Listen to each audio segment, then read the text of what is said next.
নমস্কার। তোমার ধারাবাহিক সফলতা বা সাস্টেনেবল ডেভেলপমেন্ট বা সাস্টেনেবল গ্রোথ এই পাঠ্যক্রমে আজকে আমরা অত্যন্ত একটি গুরুত্বপূর্ণ বিষয় নিয়ে আলোচনা করব, how to come out from your comfort zone. দেখা যায় যদি আপনি চারটি মানুষকে জিজ্ঞেস করেন, দাদা কেমন আছেন? চলছে। কাজকর্ম কেমন আছে? কেমন চলছে? চলছে গতানুগতিকভাবে। কাজে এই গতানুগতিক জীবন মানুষকে কিন্তু একটা অ্যাভারেজ লাইফ লিড করতে সাহায্য করে। কখনোই কিন্তু তারা ফুল পোটেন্সিয়াল দিয়ে তাদের এক্সেলেন্স বা গ্রেটনেসটাকে অ্যাচিভ করতে পারে না, যদিও তাদের মধ্যে প্রচুর হিডেন পোটেন্সিয়াল ধামাচাপা পড়ে ঘুমিয়ে আছে। কাজেই আপনার মধ্যে যদি অন্তর্নিহিত শক্তি লুকিয়ে থাকে, সেই শক্তির যদি প্রয়োগ আপনি না করেন ধীরে ধীরে, তাহলে সেগুলো ভোঁতা হয়ে যাবে। কোনো একটা কুঠার, সেটা দিয়ে যখনই গাছ কাটা হচ্ছে, প্রতিনিয়ত তাকে একটু ধার দেওয়া হচ্ছে, শান দেওয়া হচ্ছে, তখন সে চকচকে করবে। শুধু চকচক করে তাই নয়, এফিসিয়েন্টলি সে কিন্তু গাছগুলোকে কাটতে আমাদেরকে সাহায্য করে। সিমিলারলি আপনার হিডেন পোটেন্সিয়াল, আপনার মধ্যে যে লুক্কায়িত অবস্থায় ক্ষমতাগুলো থাকে, সেগুলোকে যদি আপনারা ঠিকঠাক মতো ইউজ না করেন, তাহলে আপনাদের যে মুনসিয়ানা, যে দক্ষতা, যে স্কিল আপনার মধ্যে থাকা উচিত, সেটা থাকবে না। কালকে সেই ক্যামেলের গল্পের মতো হবে, কুঁজ আছে, লম্বা পা আছে, তবু তারা জুতে বসে থাকে। কাজেই দেখা যায় যে সবাই বলছে চলছে, কিন্তু তারা প্রতিনিয়ত নিজের ভাগ্যকে ব্লেম করে, আমার কিছু হচ্ছে না, সে তত্তর করে এগিয়ে চলেছে, আমি স্কুলে এত ভালো রেজাল্ট করতাম, সে লাস্ট বেঞ্চে বসত, সেই কলেজে দুবার ফেল করেছিল, তবু সে আজকে সাকসেসফুল, আমার কিছু হচ্ছে না। এইভাবে ভাগ্যকে এবং বিভিন্ন পারিপার্শ্বিক পরিবেশকে মানুষ ব্লেম করতে থাকে, কারণ তারা জানেই না কিভাবে নিজের কমফর্ট জোনের বাইরে এসে নতুন একটা দিগন্তকে উন্মোচন করে সম্ভাবনাগুলোকে জাগিয়ে তুলে নিজের দক্ষতাকে বাড়িয়ে কিভাবে ইম্পসিবল জিনিসগুলোকে পসিবল করা যায়। আজকের আলোচনা এই নিয়ে, তোমরা কি করে কমফর্ট জোন থেকে বেরিয়ে আসবে। কমফর্ট জোনে কী হয়? এই তো বেশ ভালো আছি, চলে যাচ্ছে, সুখে আছি, শান্তিতে আছি, সেফ অ্যান্ড সিকিউরিটি। যদি সেফ অ্যান্ড সিকিউরিটি থাকে, আরাম বিরাম থাকে, তাহলে কিন্তু ভবিষ্যৎ উজ্জ্বল নাও হতে পারে, রাইট? খুব একটা উল্লেখযোগ্য কথা আছে, আরাম হারাম হয়। If you are living in comfort zone, then the great thing will not happen. You will be missing the possibilities around you which you can see but cannot feel. You can see those possibilities will be passing by and never come back again. Your friend, your colleague will be able to grab the opportunity where you are in the comfort zone, sitting idle, watching TV and eating popcorn, enjoying the cricket match. কাজেই এই comfort zone থেকে বেরিয়ে আসতে গেলে কী কী করতে হবে, কেন আমরা কমফর্ট জোন থেকে বেরিয়ে আসবো, সে সম্পর্কে আজকের ভিডিও। এবং এইগুলোকে যদি আপনারা আপনাদের রিয়েল লাইফে কাজে লাগান, আমি নিশ্চিত আপনারা কিন্তু ছোট পরিবর্তনের মাধ্যমে আপনার জীবনকে উদ্ভাসিত করতে পারবেন। আগে দেখে নেওয়া যাক, আমাদের লাইফে এরকম একটা ট্রায়াঙ্গেল আছে। ট্রায়াঙ্গেলের নিচে আছে বেসিক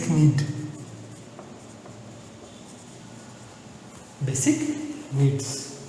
এখানে আমাদের ফুড, শেল্টার, ক্লোথেস এগুলো পড়ে। এরপরে আছে সেফটি অ্যান্ড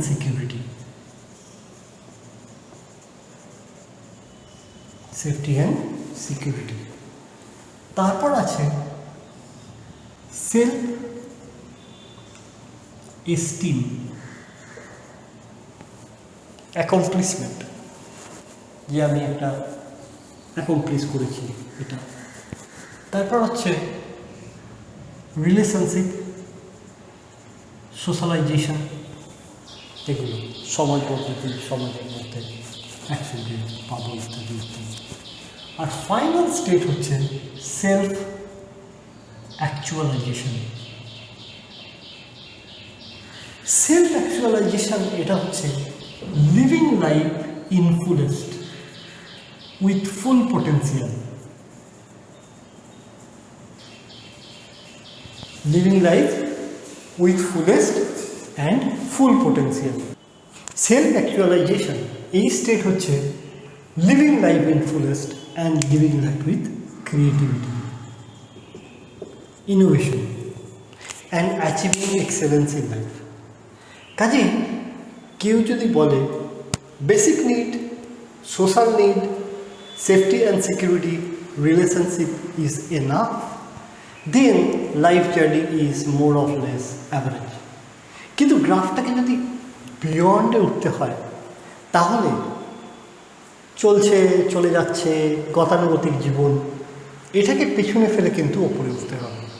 তার জন্য প্রোক্রাস্টিনেশন, আমি জানি আমাকে এটা করতে হবে, আমার কাছে কী কী করতে হবে তার লিস্ট আছে, কিন্তু আজকে ভালো লাগছে এটা কালকে করবো, আজকে একটা ক্রিকেট ম্যাচ আছে, আজকে একটা পরীক্ষা আছে, সমস্ত রকম এক্সকিউজ কামস ইনটু প্লে। যদি এই এক্সকিউজের থলি বেশি বড় হয়ে যায়, যদি আজকের কাজ আমি এখনই না করতে পারি, তাহলে কিন্তু আমরা পিছিয়ে গেলাম। যার জন্য বলা হয় any great thing is created on the discomfort moment. যখনই দেখা যায় যে কমফর্ট জোনের বাইরে আপনি গেলেন, তখন এটা ঘষাঘষি শুরু হলো, ওফ it's a discomfort, it's a challenge. মানুষ সর্বদা চ্যালেঞ্জের মধ্যে থেকে কিন্তু অপরচুনিটি খুঁজে পায়, কেননা মাইন্ডের বা ব্রেনের কাজ হচ্ছে ফার্স্ট পেনটাকে অ্যাভয়েড করে তারপরে প্লেজারের দিকে ছোটে। কাজেই যখন একটা পেইনফুল মোমেন্টের মধ্যে মানুষ যায়, অনেক কিছু শিক্ষাও যেমন আসে, অনেক নতুন দিগন্ত খুঁজে বের করে ফেলে না। কাজেই আমরা যদি দেখি যে কমফর্ট অ্যাভয়েডেন্স এই ব্যাপারটা বা কমফর্ট থেকে আমরা কী করে বেরিয়ে আসবো, তাহলে আমরা কতগুলো ফেজেসের মধ্যে দিয়ে এটাকে অ্যাচিভ করতে পারবো। লাইক প্রথম হচ্ছে কমফর্ট জোন। এইটাকে আমরা বলছি কমফর্ট জোন। মানুষ সুখে আছে, ভালো আছে, সেফ অ্যান্ড সিকিউর আছে, বেশ খাচ্ছে দাচ্ছে, দিন চলে যাচ্ছে। কিন্তু প্রশ্ন হচ্ছে সেই অবস্থাটা কি আগামী 15-20 বছরের জন্য ভালো? সেটা কি তার নেক্সট জেনারেশনকে ফুলফিল লাইফ দেওয়ার জন্য ভালো? এবং যদি ভালো মনে হয় কতটা ভালো, সেটা কি সত্যি জেনারেশনকে স্টেবিলিটি দেওয়ার জন্য তৈরি? সো এই কমফর্ট জোন থেকে আমরা যদি বেরোতে চাই, তাহলে কমফর্ট জোনের ঠিক পরের পদক্ষেপ হচ্ছে ফিয়ার জোন। কমফর্ট জোনের ঠিক পরের পদক্ষেপটার নাম হচ্ছে ফিয়ার জোন। তোমার কিছু বললো, তুমি এই জায়গায় আছো, তুমি এই জায়গায় যাও, তখনই প্রথম প্রশ্ন আসবে কেন যাব, ফার্স্ট ওয়াই। ওখানে গেলে আমার এই অসুবিধাগুলো হবে, all possible excuses are being listen down, এবং মাইন্ড কী করে ফোকাসলি ওইগুলোকে নিয়ে বাঁচতে চায়। কিন্তু আপনি যদি সমতল থেকে পাহাড়ে উঠতে চান, আপনি যদি শিখর চূড়ায় পৌঁছতে চান, তাহলে আপনাকেই যেতে হবে। আপনার ট্রেনার এসে তো দৈনন্দিন পোশাকটা আপনাকে করে দেবে না, বা তারা তো পরীক্ষার হলে আপনার অঙ্কটা কষে দেবে না। সুতরাং আপনাকেই করতে হবে। আপনাকে করতে গেলে কী করতে হবে? অনুশীলন করতে হবে। আপনাকে করতে গেলে অধ্যয়ন করতে হবে। আপনাকে করতে গেলে কী তপস্যা করতে হবে। আপনাকে করতে গেলে কী কসরত করতে হবে। আপনাকে করতে গেলে কী করতে হবে? যে ফোকাস কনসেন্ট্রেটেড ওয়েতে সেটাকে লার্ন করতে হবে। আরও তারা কীভাবে এই ব্যাপারটাকে অ্যাচিভ করেছে সেটাই করতে হবে। সো প্রথম আসে হচ্ছে ফিয়ার জোন। ফিয়ার জোন মানে ভয়, এটা আমি পাবো, এটা কি আমার পক্ষে সম্ভব? ও করেছে, কিন্তু আমার ক্যাপাবিলিটি আছে। হ্যাঁ, তোমার ক্যাপাবিলিটি অনেক বেশি আছে, তুমি জানোই না, তখন তুমি ট্রাই করবে। কাজেই বলছে if you want to have something new, do something that you have not done before. কাজেই তুমি যদি আজকে কিছু অর্জন করতে চাও, সেটা যদি নতুন কিছু হয়, এমন কাজ করো যেটা তুমি কালকে করোনি, তবেই তুমি নতুন বিষয়টাকে খুঁজে পাবে।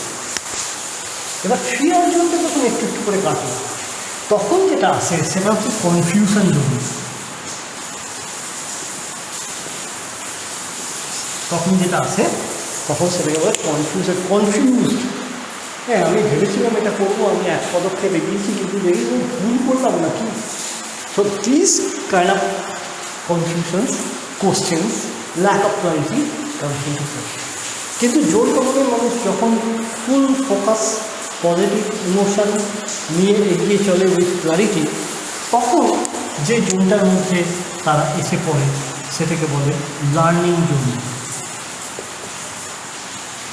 এই লার্নিং জোনে অ্যাকচুয়াল লার্নিংটা তৈরি হয়।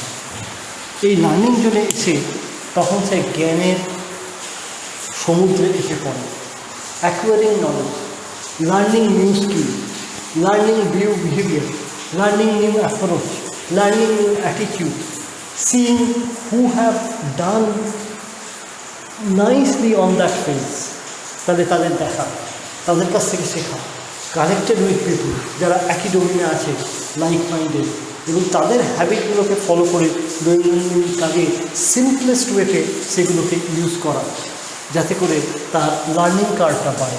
এবং দৈনন্দিন জীবনে যখন লার্নিং কার্ভ বাড়ে তখন অ্যাকচুয়ালি যে ফেজটার মধ্যে দিয়ে মানুষ যায় সেটাকে বলে গ্রোথ জোন। এই গ্রোথ জোন মানুষকে কিন্তু অর্ডিনারি থেকে এক্সট্রা অর্ডিনারি লাইফে যেতে সাহায্য করে এবং জার্নি কন্টিনিউ। এটা কিন্তু একদিন হবে। এই গ্রোথ জোনে এসে মানুষ কী করে? Feeling more fulfil, confident and seeing the opportunity behind. তারা সামনে দেখে, কারণ অর্ডিনারি লাইফে যখন বসছিল বেশ খাচ্ছে বাচ্চা শুতে থাকছে, কিন্তু তাদের গ্রোথ পথের কোনো চিহ্নমাত্র ছিল না। তারা জানি না প্রথমে কি তাদের একটা সামনে রোড ব্লকার ছিল, কিন্তু এই যখন তারা গ্রোথ জোনে আসে তখন তাদের কনফিডেন্স লেভেলটা বাড়ে, কারণ তারা এই অধ্যায়টা পেরিয়ে এসছে, কিছু অ্যাচিভ করতে জানে, তাদের স্কিলটা এমপাওয়ার্ড হয়, তাদের শটা শার্পেন হয়, মানে এক্সট্রা শার্পেন হয়, এবং তারা জানে যে কী করলে তারা আরও পরের পদক্ষেপে এগিয়ে চলতে পারে। নট অনলি দ্যাট, তারা কী করে? তারা এই ক্লারিটি নিয়ে যখন এগিয়ে চলে তাদের ক্রিয়েটিভিটি, ইনোভেশন এগুলো আসতে থাকে এবং লোকে তাদের দেখে অনেক বেশি ইন্সপায়ার হয়। এই ইন্সপিরেশনকে কাজে লাগিয়ে তারা কিন্তু আস্তে আস্তে ধীর পদক্ষেপে এগিয়ে চলতে পারে এবং জীবনে এক্সেলেন্সকে অ্যাচিভ করার দিকে ধীর পদক্ষেপে এগিয়ে যায়। কাজেই আপনি যদি কালকে করবোটা পরশু করবো করেন, আপনি যদি নিজের কনফিডেন্স লেভেলে চাপা দিয়ে রাখেন, কনফিডেন্স লেভেলটা যদি আপনি কমফর্ট জোনেই বেশি সময় অতিবাহিত করেন, তাহলে দেখা যায় আপনার সাফল্য কিন্তু অধরা থেকে যায়। সাফল্য মাঝে মাঝে আসে, কিন্তু সাফল্যটা কনসিস্টেন্টলি আসে না, বা আপনি সাস্টেনেবল গ্রোথ থেকে অনেকটাই দূরে সরে যান। এবারে প্রশ্ন হচ্ছে, সব বুঝলাম, কমফর্ট জোন থেকে বেরিয়ে আসার সুবিধা এগুলো আমরা বুঝলাম, কিন্তু আমরা কিভাবে নিজেদেরকে কমফর্ট জোনে যাওয়ার জন্য প্রস্তুত করব? কারণ কমফর্ট জোনে এই যে যাওয়ার ব্যাপারটা, এটা কিন্তু ওভারনাইট হবে না, ইটস এ কন্টিনিউয়াস জার্নি। এবং কেউ কমফর্ট জোনে যেতে ভয় পায়, তার স্থান, কাল, পাত্র সমস্ত কিছু বিচার করে কমফর্ট জোনে তাকে নিয়ে যেতে হবে বা হেল্প করতে হবে। কাজেই আমরা যদি দেখি এখানে যে একজন কমফর্ট জোনে যেতে চায়, তাহলে সে কীভাবে যাবে? প্রথম হচ্ছে অ্যাওয়ারনেস। স্টার্ট উইথ ওয়াই, মানে সে আজকে কোন পর্যায়ে আছে, তার কী কী সুবিধা অসুবিধা, তার কমফর্ট জোনের বেনিফিটটা কী, কিন্তু কমফর্ট জোন থেকে আনকমফর্ট জোনে গেলে সে কি অ্যাডিশনাল বেনিফিট পাবে এবং কেন সেখানে যাবে। So those are the awareness. Next হচ্ছে অ্যাওয়ারনেস হওয়ার পরে, প্রথম যখন অ্যাওয়ারনেস হলো, মেক এ স্ট্র্যাটেজিক প্ল্যানিং। আমি ওখানে যাব, কিন্তু কিভাবে যাব, কোন পদক্ষেপ দিয়ে যাব। থার্ড হচ্ছে list down the actions, timeline, যে কোন সময়ের মধ্যে কি করব, মানে হোল চাংটা আস্তে আস্তে ভাঙতে হবে। ফোর্থ হচ্ছে টেক বেবি স্টেপস, ছোট ছোট কাজ একটু একটু করে আমি চিন্তা ভাবনা করব। 5 হচ্ছে যদি তুমি 100% আজকে কমফোর্ট জোনে থাকো, তাহলে পরের দিন 90% কমফোর্ট জোনে এসো। নেক্সট ডে, নেক্সট উইকে তুমি 80% কমফোর্ট জোনে থাকো, নেক্সট উইকে তুমি 70% কমফোর্ট জোনে থাকো।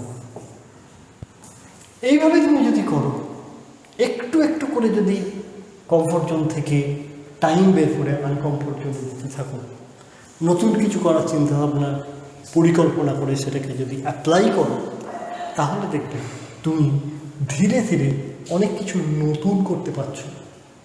সেটা দৈনন্দিন জীবনে একটু সকালে ঘুম থেকে উঠে শরীরচর্চা হোক, খাওয়া দাওয়া হ্যাবিট যেগুলো অ্যাডিকশন সেখান থেকে সরে যাওয়া হোক, নতুন কিছু লার্নিং হোক, সমস্ত কিছুভাবেই কিন্তু তুমি একটু একটু করে উন্নতি সাধন করতে পারো। নেক্সট হচ্ছে risk assessment.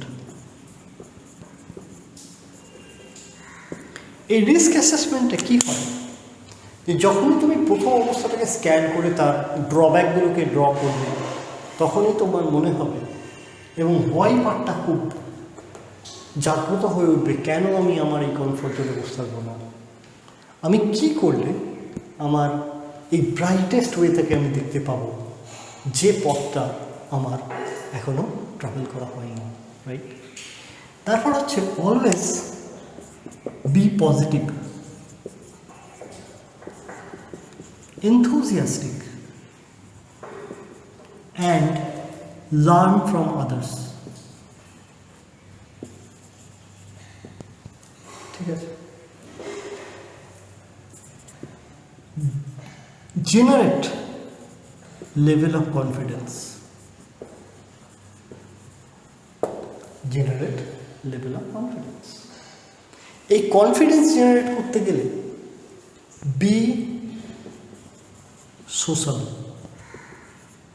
and be honest, কারণ নিজের প্রতি অনেস্ট যদি হও, তাহলেই তোমার অ্যাকাউন্টেবিলিটি, রেসপন্সিবিলিটি, ওনারশিপ এগুলো আসবে। শো অফ নয়, ওভার কনফিডেন্স নয়, এবং নিজে কেমন তোমার জীবনের উন্নতির জন্য তুমিই একমাত্র দায়ী, কেউ কিছু এসে তোমার স্পুন ফিট করবে না। কাজে you have to take charge and stop complaining and blaming.